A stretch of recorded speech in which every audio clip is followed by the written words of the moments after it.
Welcome to Playbook Television. This is a YouTube channel that's been set up to help small businesses with their marketing. So far, we've looked at marketing tactics and ways to use social media, as well as market research. Today, we're going to look into a more strategical view by looking at marketing planning. Marketing planning is important, even at the best of times, and then even more so now.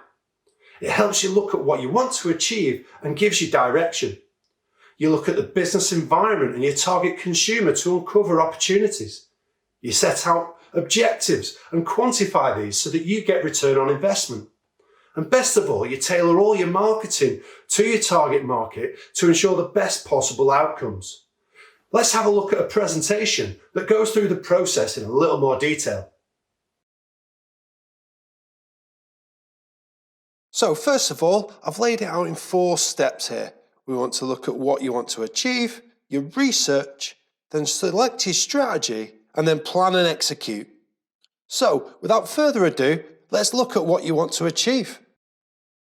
It may seem obvious, but it's really good to start looking at what you want to achieve. What are your challenges? Obviously, it's very unusual at the moment, but there may be others as well. Think about what your business values and what you stand for, and create a mission statement that communicates that. Also, think about your estimated marketing budgets. Typically, 10% of revenue is spent on marketing. However, don't worry about that because you can keep the costs down. Once you've looked at what you want to achieve, you want to start thinking about your research. This is the foundation of any business activity, and more so with marketing planning.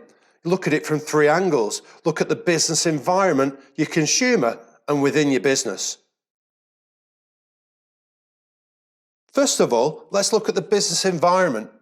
Understanding the environment that your business operates in allows you to identify opportunities and threats that are out there.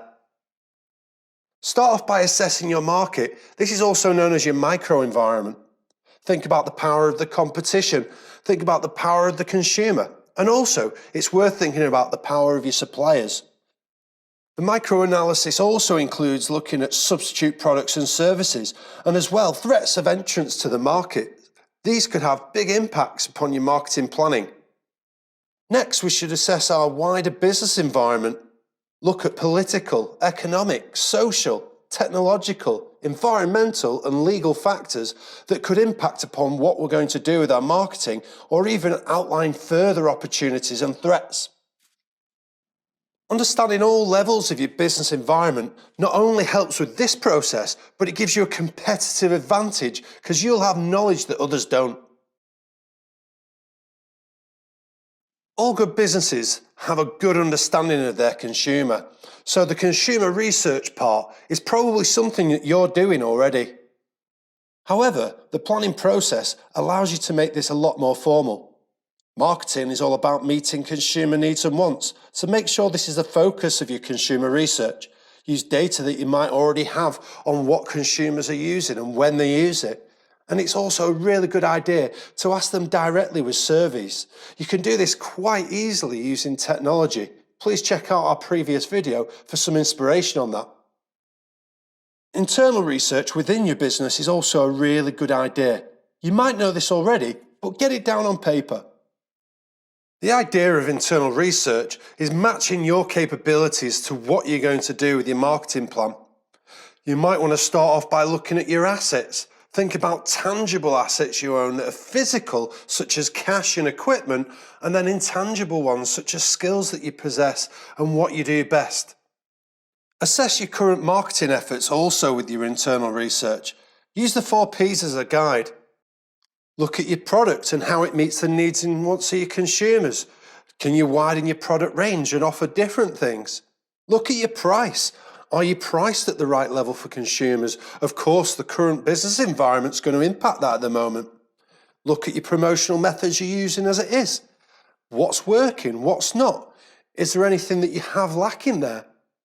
Look at your place as well, which is your distribution strategy. For example, lots of businesses have moved online recently. If all this research is done properly and you have the 3 levels, you've got everything you need to inform your strategy selection. The first part of deciding your strategy is taking all that fantastic research you've conducted and putting it into a SWOT analysis. The SWOT analysis is simply categorizing your internal strengths and weaknesses along with the external opportunities and threats from the environment. Your in-depth research will have uncovered lots of information. This is an opportunity now to prioritize what's the most important. Look at my model there. There's only a few bullet points per section to make sure that it's very focused on what we need to achieve. The SWOT analysis allows you to look at what strengths you can use to exploit opportunities and overcome threats, and then also which weaknesses you need to build on to make sure those opportunities become fruitful and that those threats aren't too damaging. A well-conducted SWOT analysis allows you not only to summarize the best parts of the research that you've conducted and focus that, it allows you to really have true direction with your strategy. Your strategy is long-term and it's the broad aim and the direction of the plan. It also does filter down into more specific objectives further into the process. Ensure it's aligned with your core values and your mission statement as well, because it needs to match you as an organisation. Ensure you position yourself away from the competition with your strategy. Here's a simple market map showing you how to do this. You'd take two variables, such as price and quality, and then you look for a gap in the market away from the competition.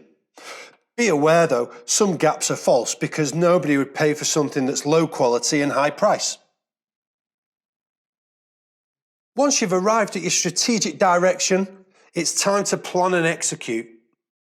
This section can be broken down into 4 subsections: setting your objectives, segmenting and targeting, thinking about your messages and channels and what marketing methods you'll use, and then actually getting organised and putting it into place and doing.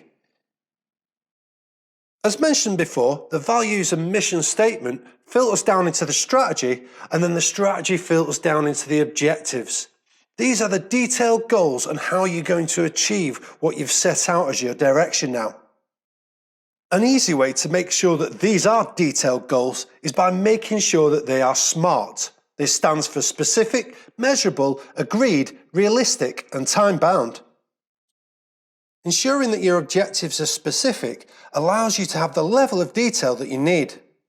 Make sure they're also measurable, and you can do this by putting a numerical value on an objective. Make sure you agree your objectives with the people who are going to help you achieve them. Make sure they're realistic. Don't say 1 million units if you're not going to be able to do that. And also put a deadline on it. They must be time bound, because if you give yourself a lifetime to do something, it makes it easy. And likewise, if it's too short, it becomes too difficult. Segmenting the market allows you to target your marketing plan at specific groups of people. You take the overview of the whole market and then put them into groups based upon shared characteristics. I've simply done it by age and gender there, but you can look at buyer behaviour, beliefs, interests, and far more. You can take your segmentation to a whole new level by creating customer personas. This is where you create a set of customer profiles that you can target messages individually to. You'll think of a name for each one. You'll think of an occupation, their interests, and all the things that make up somebody's personality. Once you've segmented the market or even created customer personas, it's time to think about how we're going to reach them. We need to think about how we're going to get the strategy into a message that resonates with each group. Also, we need to select the right channel to reach them. We should use our internal marketing assessment here because we looked at what promotional methods were working already and what weren't. In addition, we can look at the customer persona profiles. We've looked at what kind of media they use. We've looked at their social media habits, and this can really help form a picture on which channels we should use to target each person. Cost plays a big part here too. There may be some channels that are out of your reach as a small business.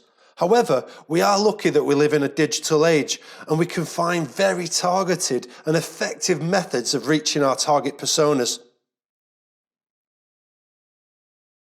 Once we've set our objectives, segmented the market, and decided upon our messages and which channels we're going to use to get our strategy across, it's time to get organised and do. Marketing plans will have a sequence that needs to be followed.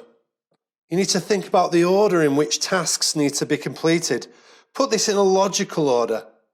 Think about the timescales of each one and which are dependent on others being completed.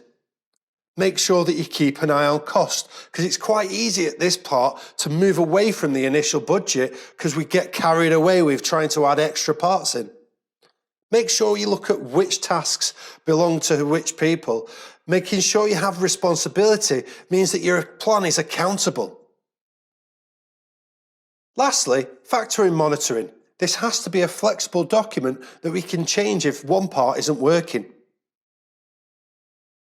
Project planning is an art form in itself, so you might want to get some software like the Gantt chart software pictured. There's many web-based project planning software available too.